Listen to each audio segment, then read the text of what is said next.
mesa é desse computador que está aqui para mesa.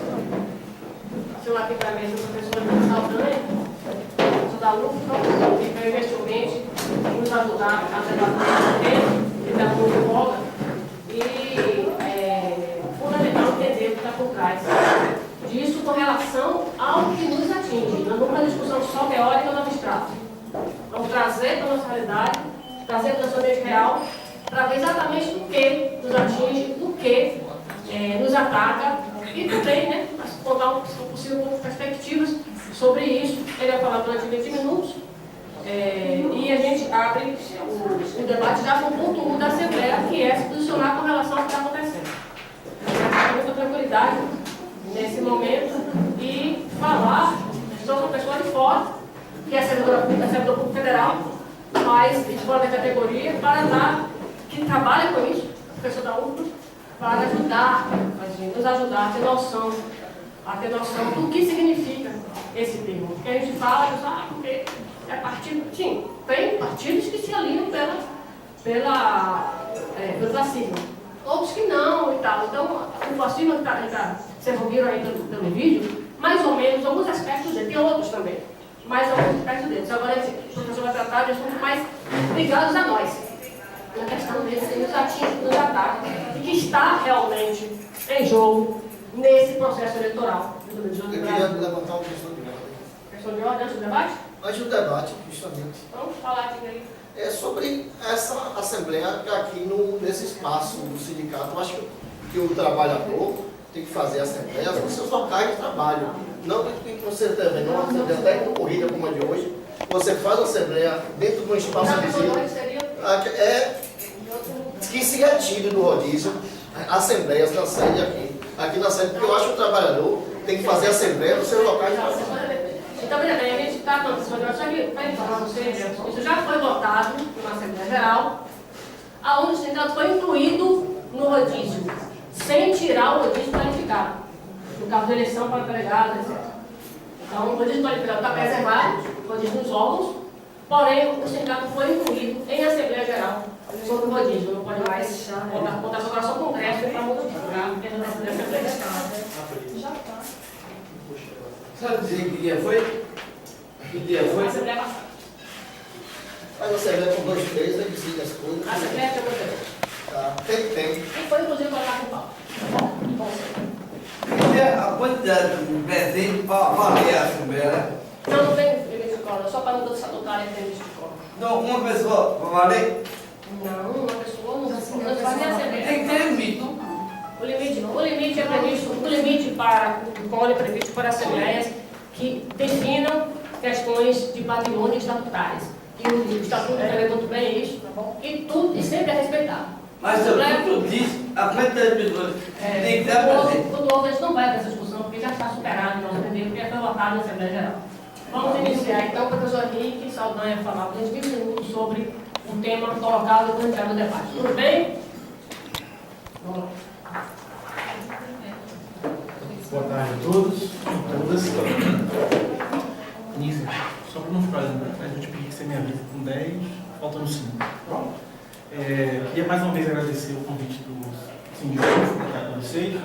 É a primeira vez que eu estou participando de uma atividade do sindicato. Já vim outras vezes, quando eu estive na coordenação da Contas. Como ele me apresentou, eu sou o Henrique, eu sou professor da UFPA. Atualmente estou terminando doutorado em saúde pública. Tenho tentado dedicar a minha atividade docente a compreender as transformações que estão acontecendo no país e, mais especialmente, como minha área de estudo, as transformações disso para o serviço público, para o serviço de saúde. Queria abrir esse diálogo hoje dizendo que, enquanto servidor público, enquanto estudioso do campo da saúde pública, eu tenho me preocupado muito com o nível de intolerância que a gente está vivendo, né? Então, e queria dizer que é possível que alguns concordem comigo, outros discordem de mim, mas que a gente tente construir o diálogo, né? Então, partir desse elemento tão importante que é nos ouvir, né? Então, eu não vim apenas falar, também queria ouvir depois de vocês, porque eu acho que nós precisamos vencer um pouco dessa cultura de intolerância que a gente está vivendo, e o diálogo é fundamental para isso. Dito isso, eu fiquei pensando como abordar a questão da temática que vocês têm hoje para enfrentar nessa Assembleia, da situação política atual do país, do crescimento de movimentos de intolerância, crescimento de movimentos neofascistas no país, e como é que isso rebate nas condições de vida geral dos trabalhadores e o impacto sobre o serviço público, né, de forma mais específica, que é onde nós estamos localizados. Né? Então, eu e vocês temos uma afinidade, porque nós somos servidores públicos federais, né? Temos padrões teoricamente iguais, mudando um pouco só o executivo e o legislativo, mas as fontes de recursos são as mesmas. Né? Então, mas para abrir esse tema, eu acho que o fundamental é a gente pensar que a gente está vivendo em todo o mundo um crescimento. Né? Eu acho que essa talvez seja uma informação muito importante para a gente começar a pensar o Brasil. O Brasil ele não está numa bolha, ele não está isolado do mundo, e no mundo a gente está vivendo uma onda do crescimento, né? Então, do pensamento conservador, muito expresso no crescimento de partidos de ultradireita. Né? De uma direita mais conservadora e, em alguns países, o crescimento de partidos e movimentos de ultradireita. Isso fica expresso, né? Então, com a crise aberta em 2008, está fazendo 10 anos da abertura da crise, 2008, num movimento onde o capitalismo não tem conseguido dar resposta a essa crise. E o que a gente vê na última década? Então, levantes populares em alguns lugares do mundo, com saídas bastante reacionárias, sanguinárias, né? Guerras civis acontecendo, cresce em todo o mundo a quantidade de refugiados, e esse é um dado importante, né? Então, a quantidade de pessoas vivendo em situação de refugiados, em situação de vida, em acampamentos humanitários em todo o mundo, mostra uma expressão importante da crise social que nós estamos vivendo. Né? Uma crise econômica profunda, com o crescente desemprego, com uma crescente transformação das relações de trabalho em todo o mundo. Países que alimentavam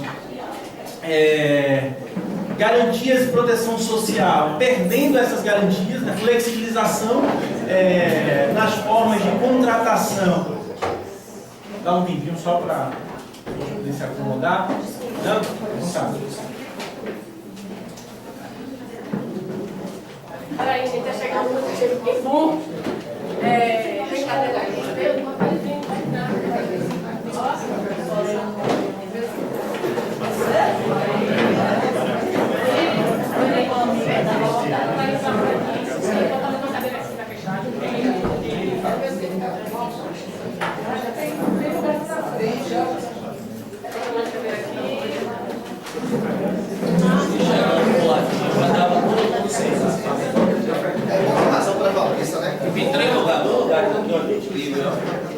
Aqui não pode botar eles ó.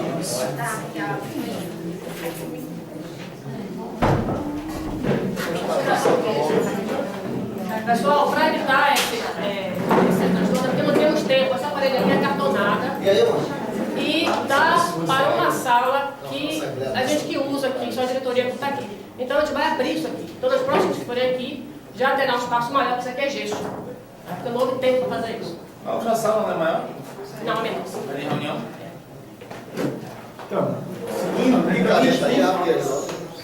a gente tem essa crise, a gente pode dizer que o mundo hoje tem uma crise humanitária importante, uma crise das condições de trabalho em todo mundo, a tentativa do movimento do capital em todo mundo de rebaixamento das condições de vida. Então, para quê? Para tentar aumentar as suas taxas de lucro. A gente precisa, eu parto dessa análise, que com a crise de 2008, as taxas de lucro mundial, elas diminuíram e essas taxas de lucro, elas precisam ser retiradas. Né? Então, partindo dessa relação entre capital e trabalho.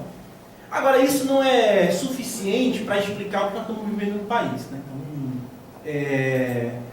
e em todo o mundo. Porque o que a gente está vivendo em todo o mundo, se de alguma forma ele se assemelha, né, com o movimento fascista que a gente viu, né, muito forte na década de 20 do século passado, na década de 30 do século passado, nós não podemos dizer que a gente vive hoje a mesma coisa. Então, os traços do movimento fascista que cresce em todo o mundo, né, e tem no seu auge a vitória de Trump nos Estados Unidos, então, com a pregação do ódio às minorias, com a pregação do ódio aos imigrantes, né, então, com caráter xenófobo desse Estado, com caráter racista, né, com o aumento do assassinato de jovens negros, com a tentativa de resolução da crise, com o deslocamento dos prejuízos para outros lugares do mundo, nós não podemos dizer que a gente está falando da mesma coisa que os movimentos fascistas do início do século passado.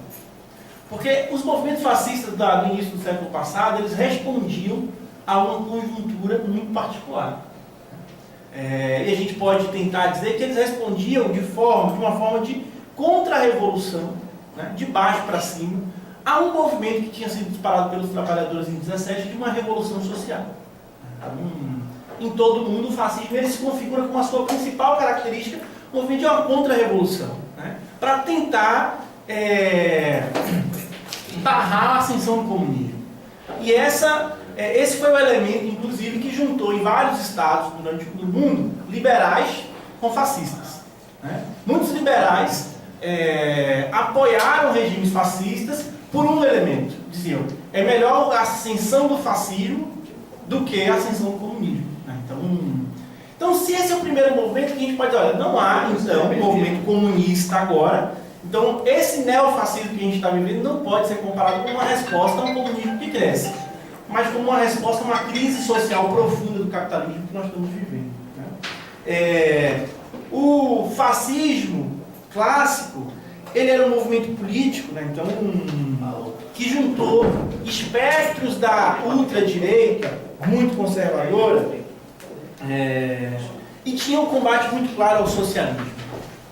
Como a gente não tem um horizonte socialista, a gente também não pode dizer que o neofascismo ele é um combate ao socialismo, né? Porque a gente não tem esse horizonte.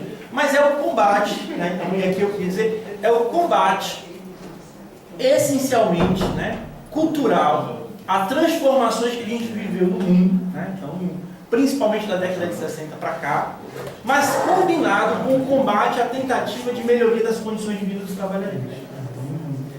Alguns elementos se combinam, né? Então, o elemento de capital trabalho, eles se combinam, mas há algo que não se combina. O movimento fascista mais clássico tinha como uma característica a presença de um Estado muito forte. Os movimentos neofascistas agora têm como característica muito forte a defesa de Estados mínimos, de destruição dos serviços públicos, né? Então, de destruição das políticas de bem-estar social.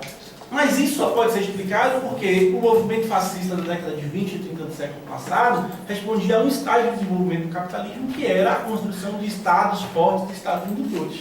E hoje a gente tem como principal corrente política do capitalismo o movimento neoliberal que aponta para o enxugamento do Estado, a destruição do Estado. Então a gente começa a perceber que há algumas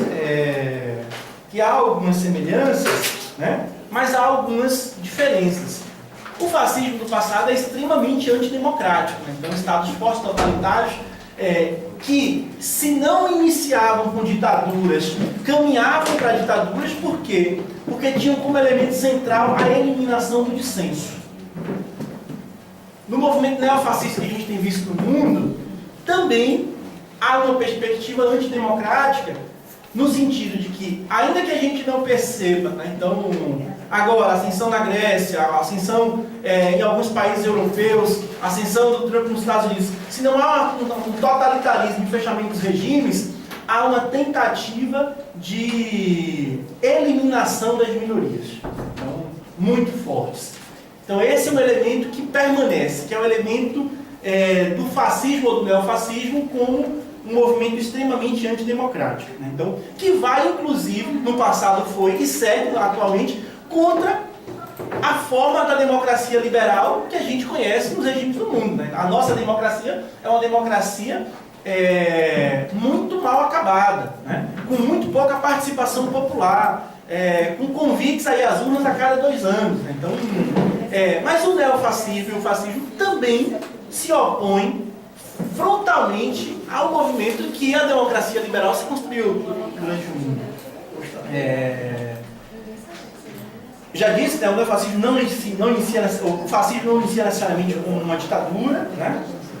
O fascismo ele vai se adaptando a diferentes momentos históricos. Então a gente tem o fascismo na Itália que é muito diferente do fascismo na Alemanha, né? Então, e na Alemanha talvez a principal característica de diferenciação dos regimes é que a Alemanha tem um traço racista muito forte no seu regime fascista, né? Então dá uma resposta ao anticomunismo, mas vai além, né? Então com a tentativa de construção de uma teoria de supremacia branca, né? Então, e é esse fascismo, né, no modelo clássico alemão que depois ascende em todo o mundo e ganha talvez a expressão. Quando a gente pensa no fascismo no mundo, a gente pensa no neonazismo porque ele ganha, né? Então, digamos que na disputa entre os movimentos fascistas que a gente viu no início do século passado, ele passa a ser o horizonte, né? Então, a ser seguido.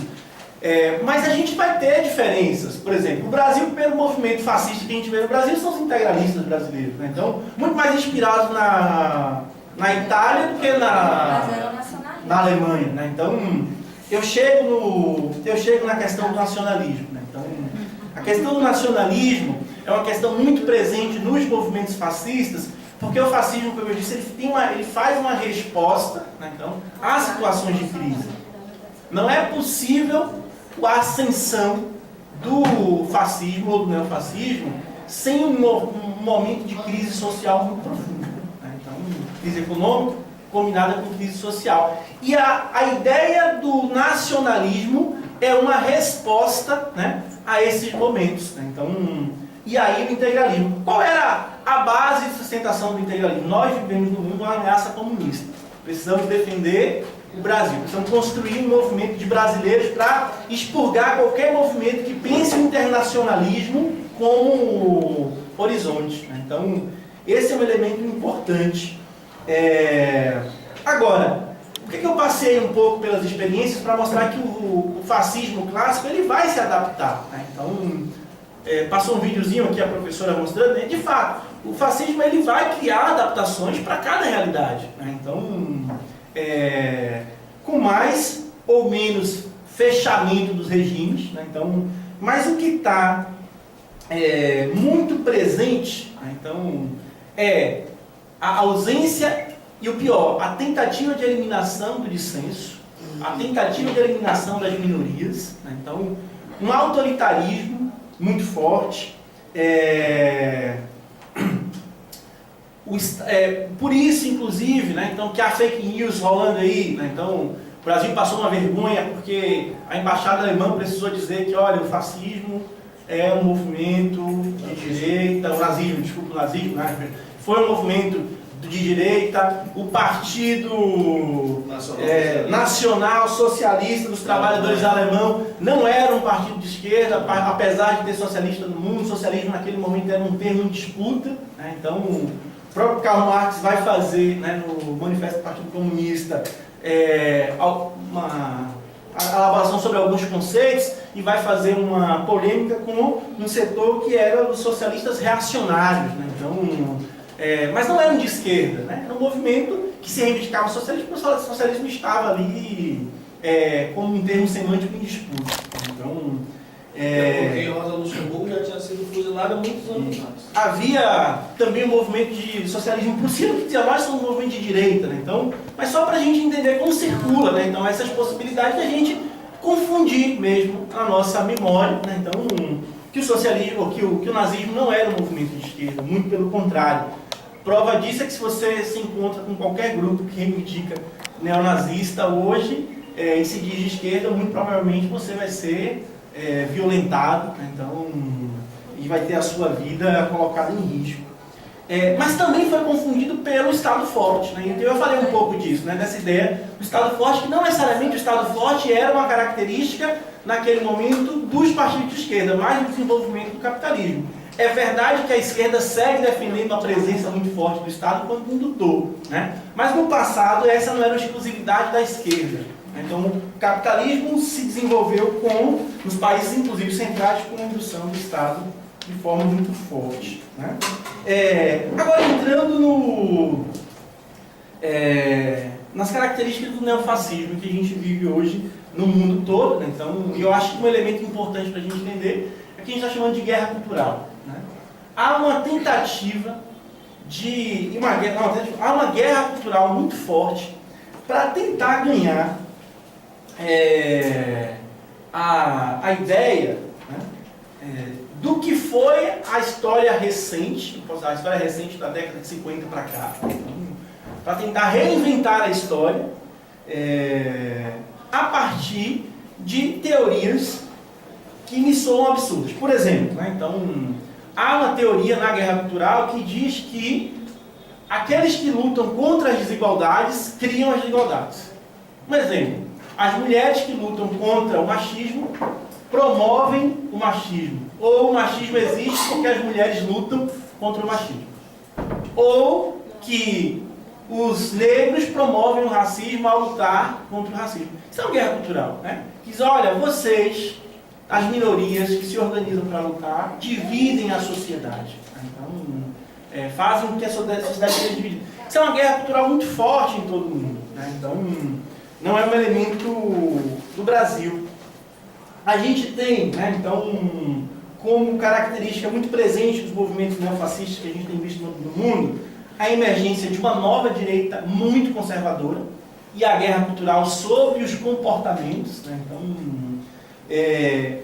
uma tentativa de restaurar a ordem, né? Mas que ordem seria essa? Uma ordem patriarcal, uma ordem de autoridade masculina frente ao avanço que as mulheres conquistaram com seu empoderamento em todo o mundo.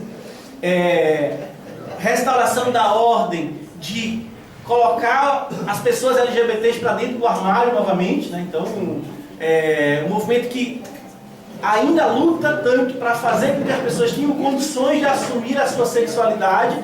Esta restauração da ordem diz, olha, vocês precisam voltar para o armário, nós não toleraremos, porque esse não é o comportamento social que a gente espera, né? A ordem que diz que negros são inferiores e, portanto, precisam assumir essa perspectiva de que são inferiores e não mais questionar as desigualdades. A restauração desta ordem, né, que é uma ordem que a gente conseguiu superar com os ativismos, né, então, no último século, tem sido objeto de uma guerra cultural profunda, né, que a gente tem visto. Esse movimento tem se aproveitado dessas condições de crise econômica que a gente tem a partir de 2008, com aumento do desemprego, uma crise social muito profunda, né? Então, e ele surfa com essas respostas para tentar dar uma saída para a crise que se abre, né? Então, ao invés de ter como concreto que a crise aberta em 2008 é uma crise essencialmente da produção capitalista, da circulação de mercadorias, né? Então, e que só pode ser resolvida com melhoria das condições de vida das pessoas, né? Então, com redistribuição de riqueza, ele tenta por outros caminhos da ordem dos comportamentos e da ordem da organização e da luta dos oprimidos, né? Então dá uma resposta social. Esse movimento neofascista, ele, vou precisar mais 3 minutos, ele tem um apoio, né? Ele traz um apoio muito forte à retirada de direitos como saída para essa crise, né? Então a gente tem visto isso em todo o mundo. Europa, em 2008, quando a crise estoura, a gente viu países com tradição de direitos sociais fazendo reformas trabalhistas, reformas da Previdência, né? Então, isso chega no Brasil também. O estímulo ao discurso de ódio é um elemento muito presente nesse neofascismo que a gente vê, né? O discurso de ódio contra as mulheres, o discurso de ódio contra as pessoas LGBTs, o discurso de ódio contra os negros e negras, o discurso de ódio contra as pessoas com deficiência, né? Contra os nordestinos no Brasil, contra os imigrantes. Então, no Brasil a gente não tinha visto a questão dos imigrantes com tanta força ainda, mas 2 elementos já nos mostram que a gente começa haver um ovo da serpente chocar, que é a questão dos imigrantes haitianos e bolivianos em São Paulo e a questão dos venezuelanos agora, né, então, no norte do país. Elementos muito presentes de que o elemento do ódio, né, então, que estava presente no mundo, também chega no Brasil. Diminuição, né, do poder do Estado, que é muito próximo da opção que a gente tem visto, né, ser feito no mundo, de desmonte dos serviços públicos. E aí eu queria chegar, né, a ideia de que é preciso liquidar a esquerda e os movimentos sociais, né? Então, isso para mim é muito sério, dessa perspectiva que está no mundo, né, que chega no Brasil. Por que eu disse lá atrás que o neofascismo ele é, em última instância, um movimento que joga contra, inclusive, a democracia liberal? Por que a democracia liberal, né? Que a gente tem no Brasil com as suas deformidades? Mas é o seguinte, diz, olha, você tem partidos de esquerda, de direita, de centro, né, então das mais variadas, e eles vão conviver pacificamente com as suas disputas, que são disputas naturais. Mas quando movimentos dizem que é preciso eliminar a esquerda, eliminar movimentos sociais, eliminar pessoas, a gente percebe que a própria democracia liberal ela está sendo questionada. E olha que eu sou muito crítico desse regime de democracia liberal, que é muito pouco democrático. Mas vejam, frases como metralhar a petralhada ou acabar com os ativismos mostram que a gente deu um passo à frente em processos de tentativa de liquidar os movimentos, né? Então, eu queria finalizar, gente,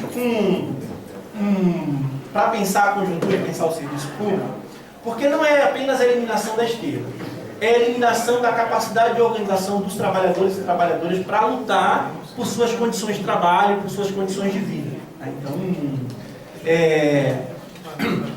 no Brasil, é uma análise minha, o neofascismo se expressa como um anticomunismo muito engraçado, né? Porque esse anticomunismo aqui é anti qualquer direito. Direito civil, direito trabalhista, né? Então, liberdades individuais. E a gente precisa, do meu ponto de vista, a gente vai dialogar aqui, nós já tivemos uma derrota muito grande para o movimento neofascista que cresce no Brasil. Então, demonstração disso é que a gente tem o crescimento de uma bancada de parlamentares que se identificam com movimentos conservadores, reacionários e neofascistas. Ninguém diz que é neofascista, né? Mas as práticas são práticas neofascistas, né? Então, bancada de 52 parlamentares. E, para mim, isso se expressa, né, no risco de uma das candidaturas que chega ao segundo turno por 3 elementos centrais. Porque essa candidatura representa a intensificação da retirada de direitos, desmonte do Estado, desmonte dos serviços públicos, desmonte das carreiras do serviço público, né? Então, que nos atinge, desmonte da retirada dos direitos, como 13º sendo ameaçado, previdência, né? Então, reforma da previdência para ser aplicada aqui, com um programa extremamente neoliberal, né? Então, e sem nenhuma capacidade de enfrentamento. Porque a eliminação dos ativismos e a eliminação da capacidade de enfrentamento dos trabalhadores vai fazer com que tudo isso passe sem que a gente possa se organizar. O segundo grande risco é o risco permanente às liberdades democráticas. Então, porque para implementar esse programa é preciso, como eles dizem, eliminar os ativismos, eliminar a esquerda, para que não haja possibilidade de resistência, né? Então, e isso traz um risco às liberdades democráticas. É verdade que a gente viveu restrições de liberdades democráticas e a lei antiterrorismo, né? Então está aí, e nós que somos servidores públicos fizemos luta, a gente precisou enfrentá-la na época da Copa, né? Então, infelizmente, por um governo da social-democracia brasileira que implementou isso. Mas agora a gente tem um crescimento, né? Então, ministros militares, 13 militares eleitos, olha, militares ou da polícia. E o terceiro elemento, o aprofundamento dessa relação entre opressão e exploração, com o aumento do discurso e das práticas de ódio contra mulheres, contra negros, contra LGBTs, contra nordestinos, imigrantes, oprimidos, ciganos, né? Então, tá aí, vou fechar com morte do mestre Boa, morte de uma travesti, Priscila, se eu não me engano, né?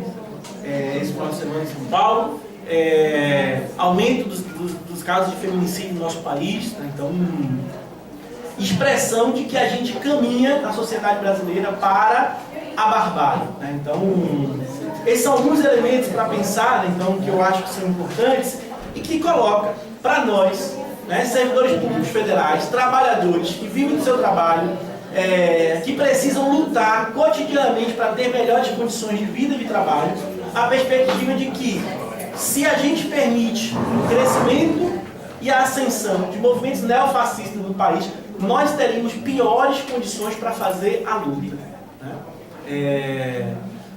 Muitos que estão aqui nessa sala eu encontrei em diversas manifestações ao longo dos 4 anos, ou 4 governos petistas, né? 3 governos e meio. Né? Então, nós sabemos a luta dura que nós fizemos para conquistar os direitos que a gente conseguiu até aqui e dos movimentos de enfrentamento com o PT que a gente precisou fazer no PT enquanto administração do Estado.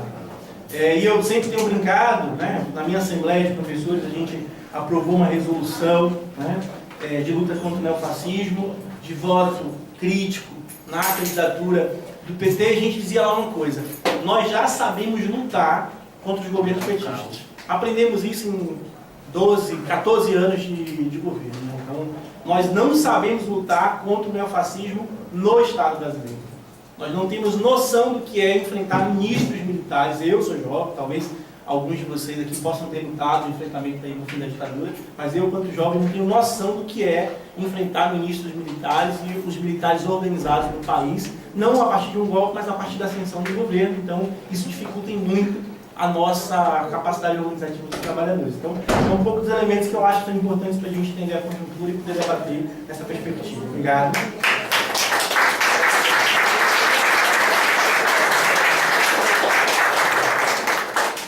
Obrigada, Henrique. Só esclarecendo aqui, esse debate foi decidido em diretoria, para esse debate, porque a diretoria se posicionou contra o fascismo e, democraticamente, como fazemos sempre, nós resolvemos trazer para a base, para que a base definisse, para que a base tomasse posição também sobre essa conjuntura que nos assusta. Então, é preciso dialogar sempre com a base, preciso trazer a base para essas questões, para discutir conosco essas questões. E aí nós temos um professor para nos ajudar a esclarecer algumas questões. Falei em democracia, nós estamos com, eu queria fechar essa porta aí, estamos com um app, um aplicativo de celular, para dar ainda mais transparência ao sindicato. Vocês agora no celular vão ter acesso a todas as informações que foram importantes para vocês, desde balancete, ata de assembleia, ata de reunião de diretoria, votação, assistir a assembleia, votar pelo WhatsApp, claro, tem que ter cadastro, porque tem que ter votação específica para afiliados. E pessoa do interior também só vota para afiliado. Viu, pessoal? Então, é importante informar isso. Ações judiciais que vocês têm, vocês vão saber também no celular em quais ações vocês fazem parte e como está cada ação, certo? Mais um avanço na democracia do sindicato, além de outras coisas mais a ter feito. E, nesse sentido, é importante que a gente trouxe a discussão para vocês, eu estou falando enquanto sindicato ainda, para que se compreenda a diferença de um sindicato para uma associação. Sindicato não é associação. Associação tem muitos elementos que a gente também tem, por sinal nós estamos agora fazendo uma carteira de governos maravilhosa. Muito bom, uma carteira de governos ampla, onde você vai ter descontos em compras, serviços, um monte de itens, porque nós também compreendemos que isso é ganho direto. Isso é ganho direto. Conseguimos a ação do Vale Transporte e outras ações mais, então nós agimos também assim. Agora é preciso uma posição política, porque o sindicato tem uma participação efetivamente focada na política, porque é nesse ambiente que a gente consegue as nossas vitórias e amarga as nossas derrotas e luta contra elas. O sindicato é trincheira da classe. O sindicato classista é trincheira da classe. Por isso a gente trouxe esse debate para vocês participarem. Agora vamos abrir então o debate, já passando para o ponto 1 da pauta. A gente abre o debate então, 4 minutos, tudo bem? Eu estou fazendo inscrições já, 4 minutos. Quem vai falar sobre isso?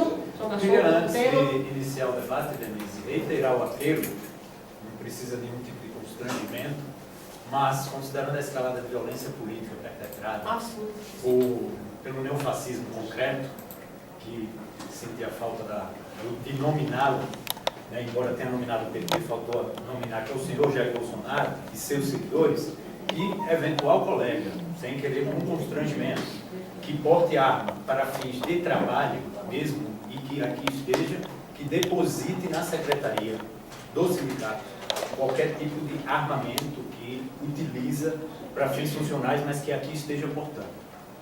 Ok, vocês entenderam? Ok? Alguém é contra esse posicionamento? Jeito mesmo. Alguém é contra? Então, a gente orienta os funcionários que se alguém alertado, Mas foi decidido, foi ao que a gente está aqui. deposite a arma guardada fora deste recinto de paz. Não que a pessoa que entre armada fazer outra tipo de coisa, porém, só é feito de portar já é um constrangimento. Pode ser entendido como constrangimento. Apenas por isso, ninguém está dizendo que vai acontecer nada aqui, certo, pessoal? Então, a gente abre então as falas. A gente estabeleceu, a gente pensou mais ou menos 1h30, 1h30 de discussão. Outra coisa, tem que ver se tem a pauta no Conselho Fiscal, que é para não ser Bota esvaziado. a pauta aí, bota a pauta aí. E aí, para não ser esvaziado. Vamos seguir, gente. A minha fala. Pronto, você? Você. Pronto. Romeu, então, 4 minutos, por favor. Eric Romeu, 4 minutos. Gente, boa tarde a todos, boa tarde a todas. Não é novidade em nenhum momento crucial que a gente está vivendo nesse país, uma ameaça, o fascismo assumiu o poder, com a bancada astronômica da bancada da bala, delegados de polícia, policiais, até aquela policial que matou o Marinho lá em São Paulo, foi eleita com uma votação astronômica e uma pauta bomba que o senhor Jair Bolsonaro quer implantar, através do seu provável, eu espero que isso não aconteça, ministro da Economia, que será o senhor Paulo Guedes, que é um especulador, que não gera um emprego sequer nesse país, que tem um projeto neoliberal. Romeu, peraí, tá muito. Gente, corta para o tempo de Romeu aí. O pessoal coopera aí, fecha as portas, por favor. Vamos, pessoal. Acomodando aí? Pronto, tá. Inclusive, pessoal, o projeto dele de destruição da Justiça do Trabalho, que infelizmente tem alguns colegas da Justiça do Trabalho que estão apoiando esse elemento, perdoa-os pela sua ignorância, que não sabem qual futuro esperam eles, que com certeza será demissão, porque o servidor público já pode ser demitido através do projeto de Maria do Carmo, aquela senadora de Sergipe, que é a mais faltosa no Senado, só está esperando sancionar. Creio eu que se Temer não sancionar antes de sair, Bolsonaro sanciona logo quando entrar. Agora eu vou retornar ao momento histórico. Quando o fascismo ascendeu no poder na Itália, professor, assim como o nazismo na Alemanha, foi um momento histórico de crise que a Alemanha se encontrava, assim como a Itália também. Muitos desempregados, o medo de ter uma revolução comunista lá, como já tinha acontecido na Rússia, tá me entendendo? E aí o que eles fizeram? Utilizando o sindicalismo crescendo. Então eles tinham o quê? O desemprego, a ameaça do comunismo, suposta ameaça, e o movimento sindical. Então foi que eles utilizaram o quê? Começou com esse mesmo argumento, o antipetismo, que infelizmente alguns colegas nossos, temos que fazer uma autocrítica, começaram com isso alguns anos atrás. Inclusive encontrei alguns até na frente do tribunal, Rogério, quando a gente estava fazendo uma manifestação à Elisa, contra os projetos que iriam acontecer se o Michel Temer entrasse. E eu vi alguns coleguinhas nossos lá do TRT que não deixavam nem a gente falar. Petista, fora Dilma. Como eu vejo até hoje nós adesivos fora Dilma lá em Nazaré.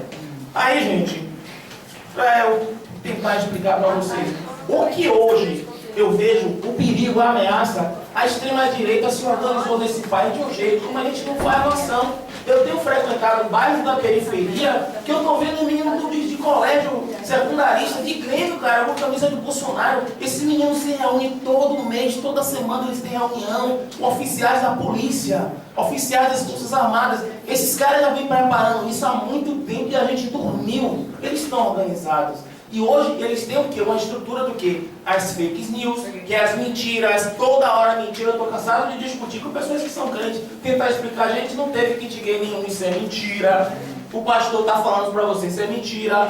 Ah, mas a igreja vai ter casamento gay, se a Haddad ganhar, vai obrigar a minha igreja a casar um homem com outro, isso também é mentira. E muitas outras mais. O que eles têm hoje? O grande capital financeiro, o rentismo nacional que não gera emprego nenhum, só é especulativo e quer tirar direitos dos trabalhadores, principalmente a Previdência Pública, que é a maior fonte de renda da União que eles querem entregar aos bancos e ao capital internacional. Aliado à bancada evangélica, que as grandes igrejas se aliou com esse rapaz. E as redes sociais, eles têm esse triplex pra gente. Então, eu vou lutar até o último momento, não joguei a toalha ainda. Eu ainda insisto em acreditar que a gente vai reverter esse jogo no dia 28. Sei que não é fácil essa tarefa, mas não vamos jogar a toalha. Então, creio eu que nós, enquanto servidores públicos, principalmente servidor do TRP, que são entre nós aqui, quem mais vai sofrer são eles e eles vão perder o emprego deles. Isso é fato.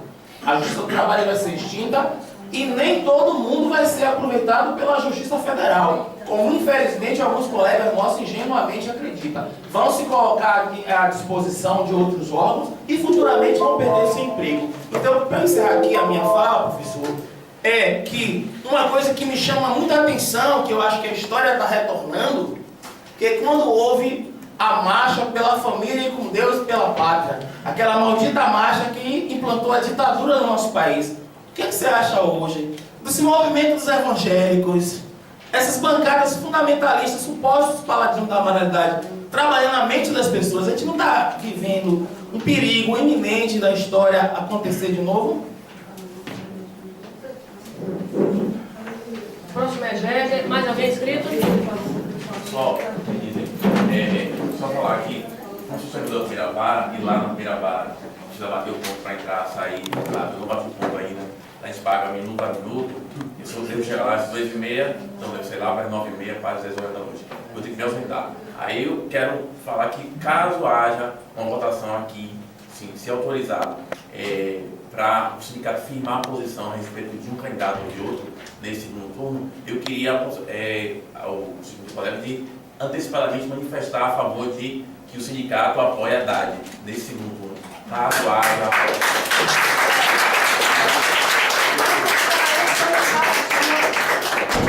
A mulher tem uma fala de mas não pode, isso aí não pode votar. Lá está registrado aí do ar. Você pode mais. Pela internet, a gente não vota pela internet. A Justiça Federal não pode votar. Celular. No celular? Só se você recebe no celular. Eduardo? Ok, Jéssica. Gente, quem quer escrever, por favor, levanta a mão aí. Estamos aqui. E quando der horário, a gente você pode votar pelo celular, acessando a Assembleia, o site da Assembleia, você assiste a Assembleia pelo celular. E eu farei isso, então, vota pelo site, vota pelo site, não é pelo WhatsApp. Ô, mesa, já é fala e debate, né? Encaminhamento do ponto pessoal. Quem quiser fazer pergunta e proposta de encaminhamento já está aí. Isso, adiantado.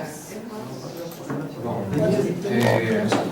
meu nome é Jéssica, eu sou servidor da Justiça Federal, ativista social do movimento LGBT, sou gay e tenho testemunhado assim, com muita apreensão essa ascensão do fascismo que eu já observo há muito tempo.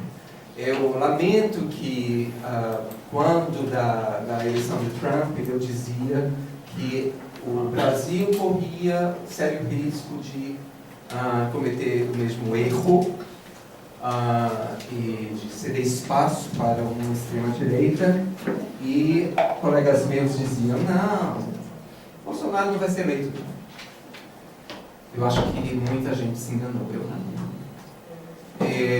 Eu quero relatar aqui a minha experiência pessoal no ativismo LGBT. Nós tivemos muitas conquistas durante o governo do PT. Foi quando nós tivemos nós vimos a possibilidade de lutar e conquistar muita coisa, conquistamos sim. Nós ganhamos uma visibilidade, nós ganhamos direitos que eram impensáveis antes de 2011, como, por exemplo, o casamento entre pessoas do mesmo sexo. Logo depois, quer dizer, primeiro união estável, depois o casamento em 2012, o direito à adoção, o direito à constituição de uma família, que eu acho que eu diria que é um direito sagrado. Né? Nós não tínhamos isso, nós não tínhamos direito a uma segurança de patrimônio quando nós tínhamos uma relação com um companheiro, uma companheira, nós não tínhamos a garantia do nosso patrimônio, porque se alguém morria, a família vinha e contestava a herança, etc. Conheço vários casos de pessoas que perderam o próprio patrimônio que constituía. E então vieram esses direitos conquistados, nós realmente ganhamos visibilidade e saímos da categoria de doença. Homossexuais, a homossexualidade não é doença desde 1991. 90. E mesmo assim... Na verdade, nunca foi. Exatamente. Foi declarada. Esse ano aí. Mas havia, na verdade, ainda há, mesmo com o reconhecimento de que saiu da CID, e mesmo assim nós somos tratados como doentes até hoje. Eu ouço colegas meus que gostam de mim demais, chegarem e dizerem que homossexualidade não é normal, porque não procria. Isso é duro. Então, eu quero dizer que eu vejo que esse nosso ativismo, que conquistou tanta coisa, está agora mergulhando num poço sem fundo, num buraco sem fundo. E eu testemunho o medo que vem tomando conta dessas pessoas, não só de ativistas que vivem na pele a ameaça de perdas de direitos conquistados, mas eu vejo testemunho, inclusive, a violência que começa a crescer de novo, violência essa que nós estávamos tentando frear, e agora nós nos vemos novamente ameaçados de começar tudo do zero. Deixa ele acabar.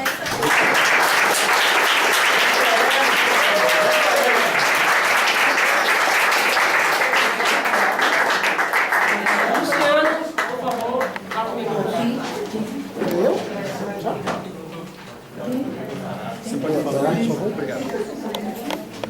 Boa tarde a todos. Sou servidor do TRT5, trabalho lá em Nazaré. Bom, eu só vim aqui por uma questão.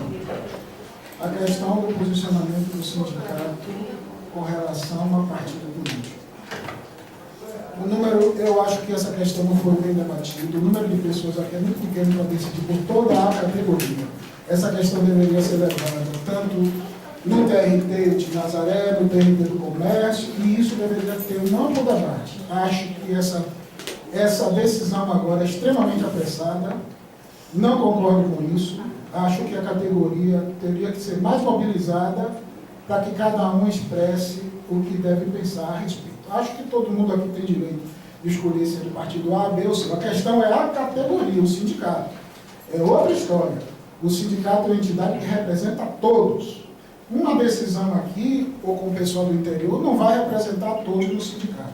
Esse assunto precisa ser mais debatido com a categoria. Está sendo, se eu entendi bem, que vai se decidir hoje, o sindicato vai se posicionar por candidato A ou B, é uma decisão extremamente apressada.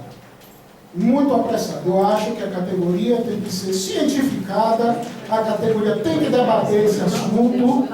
Eu não acho, não houve debate não. A categoria não debateu não. Não houve debate não. Isso teria que ser discutido lá em Nazaré, que tem um contingente grande de pessoas. Deveria ser discutido no comércio, deveria ser discutido na Justiça Federal. É muito apressada. No meu ponto de vista, é o sindicato. É o sindicato, não é uma decisão individual. É o sindicato, representante da categoria, e isto vai ficar nos anais do sindicato. Isto aí é que tem que ser levado em consideração. Para uns, para outros não. Para uns, para outros não. Para uns. Acho que o número de pessoas mobilizadas para decidir por toda a categoria é muito pequeno. Nós temos quantos servidores? 2.900 e poucos servidores. Eu não estou falando do ameaça. Eu não estou discutindo aqui o que o Jair falou, que ele é um guerreiro, eu sei, é um lutador. Eu não estou discutindo o que você falou. Estou falando com relação ao sindicato. Posicionamento do sindicato com relação a candidato A ou candidato B. É isso que eu estou falando. Que o sindicato tem, para tomar uma decisão dessa, tem que ter um amplo debate. Não é um negócio para ser discutido, marcar a reunião e não, vamos lá, já vamos decidir por toda a categoria. Não. Mas por não é não. semanas. Por 3 semanas. Na semana dia 28. Vai ficar discutindo até o cara que olha só.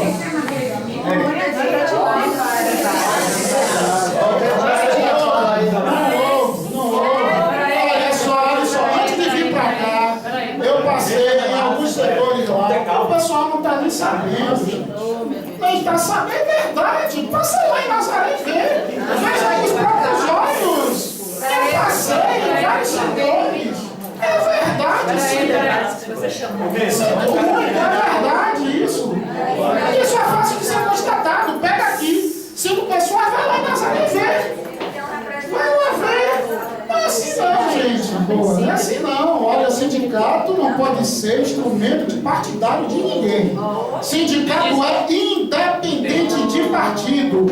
O sindicato é independente de partido. Inclusive, na última eleição que teve, a chapa que ganhou com a promessa de ser apartidária. Isso é fato. Isso não é mentira. Então, o sindicato não pode ficar servir de joguete para partido A nem partido B. Não pode mesmo. Vocês, quando decidirem, não estão decidindo só pela convicção de vocês, não. É por toda a categoria. E vocês não podem levar a convicção de vocês para